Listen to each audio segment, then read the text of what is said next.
अस्सलाम वालेकुम। क्या हाल चाल? उम्मीद करते हैं कि आप खैरियत से होंगे। हमारा दुआ है कि आप हमेशा खुश रहें, हंसते और मुस्कुराते रहें और इसी तरह में अपना प्यार दिखाते रहें। बिल्कुल जी, मेरा नाम मोहम्मद यूसुफ। मैं हूं तारिक महमूद। मैं उमैद इम्तियाज। आज हम जिस वीडियो पे रिएक्शन देने जा रहे हैं, इस वीडियो का टाइटल है Bangladesh secret deal with USA. तो देखते हैं जी वीडियो और अपना रिव्यू पर देंगे। कौन करते हैं 3 2 1 वीडियो स्टार्ट। नमस्कार, वेलकम टू करियर 247 में हूं प्रशांत धवन। नाउ रिसेंटली आपने इस टॉपिक से रिलेटेड दर्जनों आर्टिकल्स देखे होंगे, नहीं देखे तो मैं आपको बता देता हूं। बांग्लादेश आज के समय रश कर रहा है for a secret US trade deal. Bharat और यूएसए के बीच में ट्रेड डील को लेकर जो समझौता हो चुका है, बाय द वे ये ट्रेड डील जो है इंडिया यूएस की, इसके सारे डिटेल्स मोस्ट प्रोबेबली मार्च 2026 को सामने आएंगे। और बांग्लादेश एक ऐसा कंट्री है जो बहुत ज्यादा नर्वस है इंडिया यूएस ट्रेड डील को लेकर। पाकिस्तान का देखिए यहाँ पे इतना नर्वस होना इतना बनता है नहीं, क्योंकि ज्यादा कुछ एक्सपोर्ट करने के लिए उनके पास है भी नहीं। जो मेन चीज वो लोग एक्सपोर्ट करते हैं टेररिज्म, वो टैरिफ लगे ना लगे एक्सपोर्ट करते ही रहेंगे। बट बांग्लादेश इस बात को लेकर बहुत ज्यादा चिंतित है कि अब भारत की कंपनियों को सिर्फ 18% टैरिफ पे करने होंगे अमेरिकन मार्केट में अपनी चीज बेचने के लिए। और इसलिए बताया जा रहा है बांग्लादेश एक सीक्रेट डील करना चाहता है यूएसए के साथ, जिसमें बांग्लादेश कुछ देगा यूएसए को। क्या देगा ये बात क्लियर है नहीं, बट उसके बदले में US secretly Bangladeshi textile industry को और भी ज्यादा कम टैरिफ देगा ताकि इंडियन कंपनियों से ये compete कर पाए। नाउ ये सारा टॉपिक बहुत ज्यादा सरल भाषा में मैं आपको समझाता हूं so that everything becomes crystal clear. Now Bharat और बांग्लादेश ये दोनों कंट्रीज पूरी दुनिया में बहुत सारी चीजें बेचती हैं, मतलब कि एक्सपोर्ट करती हैं। भारत के केस में जैसे आप लोग जानते हैं इंजीनियरिंग गुड्स, पेट्रोकेमिकल गुड्स, उसके अलावा हम लोग आईटी की सर्विसेज एक्सपोर्ट करते हैं, हम लोग दवाइयां बेचते हैं दुनिया भर के कई देशों को, टेक्सटाइल मतलब के जो कपड़े हैं ये बेचे जाते हैं दुनिया भर के देशों को। इंडिया का जो टोटल एक्सपोर्ट है ये माना जा रहा है फाइनेंशियल ईयर 2027 में आराम से $950 बिलियन, मतलब के $1 ट्रिलियन के आसपास पहुंच जाएगा। भारत बहुत कुछ एक्सपोर्ट करता है पूरी दुनिया को। बांग्लादेश के आप अगर एक्सपोर्ट देखोगे बहुत ज्यादा कम है। अगर मैं सिर्फ मर्चेंडाइज एक्सपोर्ट की बात करूं तो लगभग 60-70 बिलियन डॉलर के आसपास इनका पूरा हिसाब किताब है एक्सपोर्ट का। भारत सर्विसेज भी एक्सपोर्ट करता है, बांग्लादेश कोई सर्विसेज एक्सपोर्ट नहीं करता। इनकी कोई आईटी इंडस्ट्री नहीं है, कोई और टाइप की इंडस्ट्री नहीं है। बांग्लादेश स्पेसिफिकली अगर मैं बताऊं इनका जो मेन एक्सपोर्ट है पूरी दुनिया को वो है कपड़े। बांग्लादेश की टेक्सटाइल इंडस्ट्री इनकी पूरी इकोनॉमी को संभाल के रखती है। इनके यहाँ जो लाखों लोगों को नौकरी मिलती है, जो इनके एक्सपोर्ट्स होते हैं जिससे ये विदेशी मुद्रा कमाते हैं, ये सब आता है टेक्सटाइल इंडस्ट्री से। इस तरीके से जो आपके सामने दृश्य है, पूरे बांग्लादेश में बहुत सारे आपको क्लस्टर मिल जाएंगे जहां पर लाखों बांग्लादेशी दिन रात काम करते हैं, कपड़े सीते हैं। ये कपड़े फिर एक्सपोर्ट किए जाते हैं दुनिया भर के देशों में और बांग्लादेश उससे कमाता है। तो अब आप ये समझ गए कि भारत के एक्सपोर्ट्स बहुत सारे हैं, बांग्लादेश का घूम फिर के एक ही मेन एक्सपोर्ट है टेक्सटाइल, और उसमें ये लोग एक्चुअली भारत से बेहतर कर रहे हैं। अगर मैं आपको लिस्ट दिखाऊं कि कौन से देश है जो टेक्सटाइल दुनिया भर में जरा एक्सपोर्ट करते हैं, नंबर 1 पे है चाइना।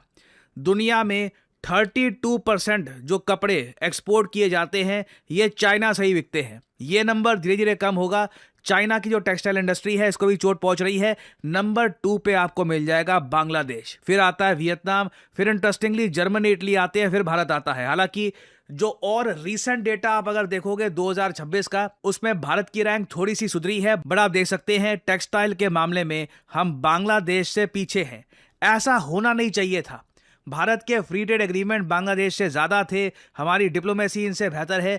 हमें बांग्लादेश को आउट परफॉर्म कर देना चाहिए था, जिस तरीके से चाइना ने आउट परफॉर्म किया है वियतनाम समेत कई और एशियन कंट्रीज को। नाउ लंबे समय तक बांग्लादेश काफी कंफर्टेबल था कि इनको काफी एक अच्छा एडवांटेज है भारत के ऊपर। ये लोग बहुत सारे कपड़े एक्सपोर्ट करते रहेंगे यूएसए को, यूरोप को, और इससे इनकी इकोनॉमी थोड़ी बहुत जो है चलती रहेगी।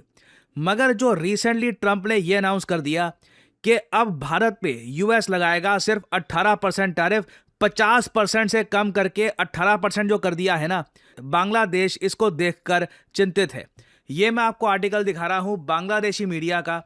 इसमें नीचे आप देख पाओगे ये जो 2 नंबर्स हैं ये बांग्लादेश में काफी डिस्कस किए जा रहे हैं कि भारत पर तो लगेंगे 18% टैरिफ्स, हमारे जो प्रोडक्ट्स हैं इंक्लूडिंग टेक्सटाइल उस पर लगेगा 20% टैरिफ। और अगर आप सोच रहे हैं 2% का ही तो फर्क है, देखिए इस मार्केट में कंपटीशन इतना ज्यादा है, 1-2% से बिलियंस ऑफ डॉलर्स का जो बिजनेस है ये एक देश से दूसरे देश में चला जाता है। आपको याद होगा जब ये ट्रेड डील इनिशियली अनाउंस हुई थी, मैंने स्पेसिफिकली उस वीडियो में बांग्लादेश का मेंशन किया था और ये आपको बताया था कि फ्यूचर में बांग्लादेश अपने बहुत सारे जो एक्सपोर्ट्स है टू यूएस ये खो देगा, इंडियन कंपनीज आराम से वहां पे डोमिनेट करेंगी।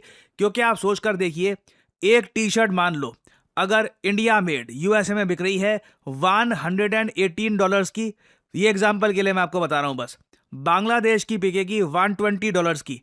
ये इतना बड़ा जो डिफरेंस है ना $2 का भी, ये ओवरऑल एक मार्जिन के गेम में आप अगर बात करें तो मिलियंस ऑफ डॉलर्स का फर्क पड़ता है। और कई अमेरिकन शोरूम्स, अमेरिकन रिटेलर्स ये भारतीय कंपनियों से टेक्सटाइल परचेज करना प्रेफर करेंगे। नाउ बांग्लादेश के लिए ये बहुत बड़ी संकट की घड़ी है। इनको दिख रहा है कि भारत अब इनकी जो टेक्सटाइल इंडस्ट्री है इसको टक्कर देने का अब मन बना चुका है। तो अब बताया जा रहा है बांग्लादेश इमीडिएटली बात कर रहा है यूएसए के साथ और एक सीक्रेट डील की बात की जा रही है, जहां पर होगा क्या कि ऑन पेपर दुनिया को दिखाने के लिए तो बांग्लादेश पर यूएस ने लगा रखे होंगे 20% टैरिफ्स, बट एक और सीक्रेट एग्रीमेंट साइन किया जाएगा जिसमें बांग्लादेश को और भी ज्यादा कम टैरिफ्स के अंडर टेक्सटाइल एक्सपोर्ट करने का मौका मिलेगा टू द यूएस मार्केट। ये जो नंबर्स होंगे डिस्क्लोज नहीं किए जाएंगे, दुनिया को नहीं बताया जाएगा कि एक्चुअल टैरिफ यूएसए ने कितना लगा रखा है बांग्लादेश पर। और यह स्पेसिफिकली बताया जा रहा है सिर्फ टेक्सटाइल सेक्टर के लिए ही होगा, क्योंकि देखिए बांग्लादेश की कोई फार्मास्यूटिकल इंडस्ट्री तो है नहीं, बांग्लादेश को दवाइयां या फिर इंजीनियरिंग गुड्स या फिर कुछ और चीज यूएसए को बेचनी नहीं है। प्राइमरली इनका जो भी खेल है ये टेक्सटाइल से रिलेटेड है। ना क्वेश्चन यहां पर यह आता है कि बांग्लादेश जो ये सीक्रेट डील यूएसए के साथ साइन कर रहा है इसके बदले में ये यूएसए को क्या देंगे। ऑलरेडी पिछले 1 साल में आप अगर देखो तो दर्जनों आर्टिकल्स पब्लिश हो चुके हैं कि यूएस की प्रेजेंस बांग्लादेश में बढ़ती जा रही है। यूएस की प्रेजेंस से मतलब ये नहीं है कि मैकडॉनल्ड्स के स्टोर खुल रहे हैं बहुत सारे, यूएस मिलिट्री की प्रेजेंस बांग्लादेश में बढ़ती जा रही है। ऐसे आपने बहुत सारे आर्टिकल्स देखे होंगे। US moves in Bangladesh, set off alarm in neighbours India and Myanmar, US troop presence in Chittagong, surge in US military presence, US general stresses Bangladesh's military importance for regional security. अब इस सीक्रेट डील में एक ऐसी सरकार, मोहम्मद यूनुस की सरकार, जिसके लिए किसी ने वोट नहीं किया, उनको बस यहां पे जाकर बिठा दिया गया है। Mohammad Yunus is not an elected leader. तब भी आप अगर देखो बांग्लादेश की जो भी ये सीक्रेट डील्स हैं यूएस के साथ, ये सब ये साइन कर रहे हैं। क्वेश्चन यहां पर यही आता है कि बांग्लादेश यूएस आपस में क्या ट्रेड करेंगे, क्योंकि भारत के केस में ना हमारे पास तो यूएस को देने के लिए है मार्केट एक्सेस। यूएस अगर हमको कहे कि अच्छा ठीक है हम आपको कम टैरिफ करके देंगे, उसके बदले में आप हमको क्या दोगे, हम कह सकते हैं मार्केट एक्सेस। एक ह्यूमंगस मार्केट है भारत की, बांग्लादेश में ऐसी कोई मार्केट एग्जिस्ट करती नहीं है। तो ऑब्वियस सी बात है इन्हें यूएसए को पेमेंट करनी होगी किसी स्ट्रेटेजिक या फिर किसी और तरीके से। तो आप अगर इंडियन पर्सपेक्टिव से बात करें, हमारे लिए ये काफी कंसर्निंग है कि अगर यूएसए 2 टाइप की ट्रेड डील करता है, एक तो सामने पब्लिकली, एक सीक्रेट ट्रेड डील इनकी और होती है जहां पर ये दुनिया को बताते नहीं है कि एक्चुअल टैरिफ किसी कंट्री पे कितने लगाए हैं। तो इन दी एंड फिर ट्रेड डील का मतलब क्या हुआ, यहाँ पे क्वेश्चन यही आता है ना। फिर यहाँ पे ये भी देखना होगा कि बांग्लादेश जो ये सीक्रेट डील चाहते हैं यूएसए के साथ, ट्रंप इसके लिए तैयार भी होंगे या नहीं होंगे, और उसके बदले में वो एक्सट्रैक्ट क्या करेंगे बांग्लादेश से क्या मांगेंगे। क्योंकि ट्रंप, मैं ये कहूँगा बाइडन थोड़ा सा झिझकते थे खुलकर बोलने में कि यूएस की असली इंटेंशन क्या है। ट्रंप तो खुलकर कहते हैं मुझे मिलिट्री बेस चाहिए, मुझे ज़मीन चाहिए। तो ट्रंप क्या इन द फ्यूचर बांग्लादेश से रिलेटेड बड़ी अनाउंसमेंट कुछ करने वाले हैं, ये देखना होगा। कुछ अपडेट्स आती हैं तो मैं आपके लिए अपडेटेड वीडियोस लाता रहूंगा। फाइनली मैं पूछूंगा यहाँ पे आप लोगों से एक क्वेश्चन कि वो कौन सा कंट्री है जिसने रिसेंटली प्रोजेक्ट वॉल्ट लॉन्च किया है चाइना को काउंटर करने के लिए। $12 बिलियन का रेयर अर्थ प्रोजेक्ट है प्रोजेक्ट वॉल्ट। बताइए किस कंट्री ने इसको हाल ही में किया है लॉन्च। ये है यहाँ पे आपकी ऑप्शंस, रशिया, इंडिया, यूएसए या फिर जापान। कमेंट सेक्शन में करिए उत्तर। जो लोग देंगे सही आंसर उनकी कमेंट को मैं दे दूंगा हार्ट, ताकि बाकी लोग समझ पाएं कि सही उत्तर क्या है। ये हमारी अब तक की सबसे बड़ी अनाउंसमेंट है। करियर 247 कोलैबोरेशन कर रहा है American multinational technology company IBM के साथ। जी हाँ, IBM वही आइकॉनिक कंपनी जिसकी 1911 में शुरुआत हुई थी और उसके बाद टेक्नोलॉजी के फोरफ्रंट में इन्होंने बहुत सी इनोवेशन करी है। IBM और करियर 247 मिलके आपके लिए लेके आए हैं data analyst course that can really change your career. देखो, ये बात कोई छुपी हुई नहीं है। भारत में 92% जो एम्प्लॉयर्स हैं, जो लोग जॉब्स के लिए कैंडिडेट्स को स्क्रीन करते हैं, 92% देखते हैं कि किसके पास एक प्रोफेशनल सर्टिफिकेशन है। आप जब अपना खुद का रेज्यूमे बनाते हो, आप लिखते हो कि मैंने यहाँ से ग्रेजुएशन करी है, ये मेरी एजुकेशनल क्वालिफिकेशंस हैं, अपने बारे में लिखते हो अपने रेज्यूमे में। आप इमेजिन करिए उस रेज्यूमे में आप अगर ये ऐड कर दें कि मैंने डेटा एनालिस्ट का प्रोफेशनल कोर्स कर रखा है पावर्ड बाय IBM। आपके रिज्यूमे में वो अलग से ही हाईलाइट होगा। यही चीजें होती है जो आपको क्राउड से अलग खड़ा करती है। एक तरफ क्राउड जो कोई भी कोर्स कर रहा है, दूसरी तरफ आप जो करियर 247 IBM का डेटा एनालिस्ट कोर्स कंप्लीट करके जॉब मार्केट में जा रहे हो। नाउ मैं आपको पहले बता चुका हूं, डेटा एनालिस्ट की डिमांड भारत में लगातार बढ़ती जा रही है। डेटा एनालिस्ट हर कंपनी। चलन जी, वीडियो खत्म हो गई। इंटरेस्टिंग थी वीडियो। वैसे ये ना जो सीक्रेट डील है ना, ये है तो खतरनाक ही कि भाई इस तरह की जो चीजें हैं कि भाई साफ ज़ाहिर है कि कंट्रियों को ना वो पता हो कि भाई ये चीज जो है इसके साथ खतरनाक कैसे? खतरनाक ऐसे कि अंदर दो लोगों को बताया जा रहा है कि भाई फलाने हमारे दूसरे कंट्रियों को बताया जा रहा है कि भाई हमारी ट्रेड इसके साथ इतनी है, तो दूसरे भी कर ले। बांग्लादेश बच्चा है अमेरिका का, ये भी बन जाए। नहीं, बांग्लादेश के पास कौन सी ऐसी खास बात है कि अमेरिका मजबूर हो गया उसके साथ सीक्रेट डील साइन जो जो बाइडेन मांगता था। उमर भाई, मुझे ये लगता है कि जो मोहम्मद यूनुस को लाकर बिठाया गया ना, आपको पता है कि वो अमेरिका की तरफ से आया, उसके बाद ही वहाँ पे अनस्टेबिलिटी हुई है, पूरा बांग्लादेश के हालात खराब हुए हैं। तो अब उन्होंने कुछ तो इसे देना है ना, हो सकता है वो उसके बहुत सारे काम कर रहा हो तो उसको भी थोड़ा चूरन दें अमेरिकन कंपनियां। एक चीज देखिए, यही है और कोई नहीं मेरे अक्सर हिसाब ना से। कि जब कोई नई सरकार आती है ना तो चीजें जो है ना वो अक्सर कंट्रियों की जो है ना, वो ट्रैक जो है वो बदलता है। लेकिन कुछ कंट्री हैं वो चाहे जो मर्जी सरकार आ जाए, उनका भाई साहब वो इतना जो है ना फर्क नहीं पड़ता। लेकिन यहाँ पे सरकार नहीं है, ये तो इलेक्टेड बंदा तो नहीं ना। मैं बात कर रहा हूँ अमेरिका की। जहाँ पर इलेक्टेड है वो भी उन्हीं के हैं, जहाँ भाई मेरी बात सुने, सिलेक्टेड है वो भी वो उन्हीं के हैं। वो वहीं पे इन्वेस्ट करेगा अमेरिका, वहीं पे करते ही वहां पे जहाँ पे उसे दूसरे की निस्बत खुद को ज्यादा फायदा हो, ये उन्हीं का बंदा है। पता नहीं इस यार में क्या पता नहीं मुद्दे को ले किस तरफ जा रहे हो भाई साहब। एक और भी चीज है भाई जो नहीं, जब इंडिया पर 18% है, उन पर 20% है, उस समय तो किसी को तकलीफ नहीं हुई, उस समय तुम्हें बराबरी नहीं याद आई। अब जब उनकी सीक्रेट हो रही है, चलो उन्होंने भी तो सरवाइव मेरे ख्याल से अच्छी चीज है, मैं तो अच्छी चीज होना चाहिए यार, भाई। वो भी एक कंट्री है। यूरोप पाकिस्तान को या अमेरिका स्पेशल स्टेटस इसीलिए देता है कि ये डेवलपिंग कंट्री है, अंडर डेवलपिंग कंट्री है, चलो चलते रहे। तो ये भाई साहब इनका भी मतलब ये कि रोजगार चलता रहे, तो इसीलिए वो अब ये एक अंडर डेवलपिंग कंट्री बांग्लादेश भी है, दुनिया में दूसरे नंबर पर एक्सपोर्ट उसकी है कपड़े की, मतलब उसका दूसरे नंबर पे। दूसरे नंबर। अब ये देखे, मैं तो इस चीज को देख रहा हूँ, उसका कपड़ा क्वालिटी या मार्केटिंग इतनी अच्छी है ना, पूरी दुनिया में दूसरे नंबर पे। थोड़ी बात नहीं है, थोड़ी बात नहीं है भाई। पार्टीशन से पहले कि उसमें कपड़ा के वो कारीगर पहले से ही वहां पर तो वही चीज है ना।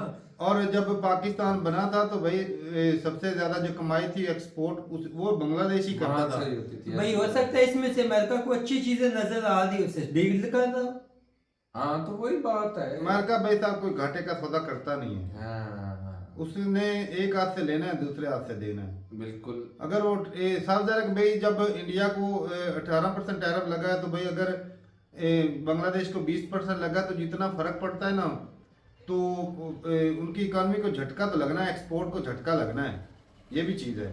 लेकिन ये कि भाई अगर वो बराबरी पे हो तो फिर ये है कि भाई अपनी क्वांटिटी और क्वालिटी की वजह से जो है वो मार्केट का एक्सेस आपको मिलना है। लेकिन जो इंडियन अपना जो डील हुई है उसके असरात या उसकी जो भी चीजें हैं वो तो मार्च अप्रैल में सब कह रहे हैं बढ़ जाएंगे। अब जो बांग्लादेश के साथ अमेरिका की डील होगी, हो सकता है उसमें भी कोई अच्छी चीजें, अभी ये डील हो रही है ना, हुई तो नहीं है ना, ऐसे ही अभी इसके असरात या इसका मुआवजा तो हम नहीं ना कर सकते, ये तो बाहर आएंगी चीजें पता लगेंगी। ऐसे ही है। बाकी जो है भाई आपके पास जो भी साधन होते हैं या जो भी प्लांट वगैरह या फैक्ट्रियाँ होती हैं, वो अगर आप जो है वो कोई भी चीज़ जो है या कोई भी प्रोडक्ट जो है आप जो है अगर बड़े पैमाने पे बना रहे हो तो उसकी कॉस्ट ऑफ प्रोडक्शन आपको कम पड़ती है, जिसकी वजह से आप जो दूसरी दुनिया में जो है अपनी जो चीज़ें आसानी से बेच सकते तो हो। चाइना इसलिए आगे है ना ऐसे भाई इसीलिए साहब। आगे कि वो भाई चीज़ों उसकी को cost of high production come class पड़ती, हाई लेवल तक वो हर तरह का भाई साहब अमेरिका से लेकर भाई साहब पाकिस्तान, वियतनाम, फिलीपीन, वो युगांडा जैसे कंट्रियों को भी देने के लिए चीजें उसके पास, हर कंट्री को देने के लिए उसके पास चीजें अब ये देख लेना, रिसेंट हम कितनी देर से वीडियोस कर रहे हैं कि जब से ट्रम्प आया उसके लिए एक ही चीज़ है कि मैं इस कंट्री को फलानी कंट्री को ट्रेड डील दूंगा। ऐसे ही है ना भाई, ये सिंपल सी बात, ये लॉजिक नजर आ रहा है कि जितनी ज्यादा इकोनॉमीज कंट्रीज है ना, तकरीबन ज्यादातर इकोनॉमीज उसी के हाथ कंट्रोल में, अमेरिका कंट्रियों की इकोनॉमियां भी ऐसे ही है। इसमें कोई लेकिन शक ये कि नहीं। भाई अब जो है ना साफ ज़ाहिर है कि अगर पहले 50% इंडिया के ऊपर टैरिफ लगा हुआ था तो कहीं 43 से 44% की जो ना मतलब इतने बिलियन डॉलर की जो एक्सपोर्ट थी वो डैमेज हुई थी, और कई कंपनियों ने भाई पैसा निकाला भी था मार्केट से। तो अब जो है वो जब 18% होगा, साफ ज़ाहिर है कि भाई अब इन्वेस्टमेंट इंडिया में और ज़्यादा बढ़ेगी और भी ज़्यादा रोजगार भी, जब इन्वेस्टमेंट आती है रोजगार तो खुद ब खुद बढ़ते हैं। लेकिन आप इसे वन साइडेड नहीं कह सकते। इंडिया को फायदा है, बाकी ये है कि भाई फायदा है, अगर बांग्लादेश जो है वो कर लेता है उसका फायदा है। जो सीक्रेट तरीके से, अगर 18 के बजाय अगर वो 17 भी करा लेता है ना, तो साफ ज़ाहिर है भाई वो ऑलरेडी जो है इंडिया कपड़े के मामले में बहुत आगे है। इंडिया को उससे कोई फर्क नहीं पड़ेगा। कपड़े को फर्क पड़ता है भाई, कपड़ा जो लेकिन है- इंडिया को नहीं ना। हाँ इंडिया का, लेकिन आप जो बात उनका कर ये रहे हैं देखो ना ना, वो कि सिर्फ कपड़े पर इंडिया को नहीं थोड़ा फर्क है। पड़ेगा, लेकिन आप और जो भी तो चीजें वो देते हैं ना। यार जितना है उसको तो फर्क पड़ेगा। हाँ जी, लेकिन ओवरऑल कोई नहीं फर्क पड़ना है। आप एक जो कह रहे हैं मामूली ना सा- इंडिया पे 50% से 18% तक टैरिफ ट्रम्प ने कम किया, लेकिन इस वन साइडेड मैं तो नहीं कहूंगा, हो सकता है इसके बदले में ये बहुत सारी शराइत इंडिया से इसने मनवाई हो। वो तो मानी वो तो गई है ना, दोनों सर तरफ। बोल रहे हैं कि तीसरे महीने पता चल जाना कि क्या कुछ डील चीजें यार एकदम से हाँ। इतना कम हो, 32% कम हो, ऐसे ही कुछ तो है ना इसके अंदर। है चलें जी। वैसे भी इस तरह की जो सीक्रेट डीलें होती हैं ना वो पाकिस्तान और चाइना की होती हैं कि वो जो प्राइम मिनिस्टर होता है उसको भी नहीं पता था कि क्या क्या डील हुई।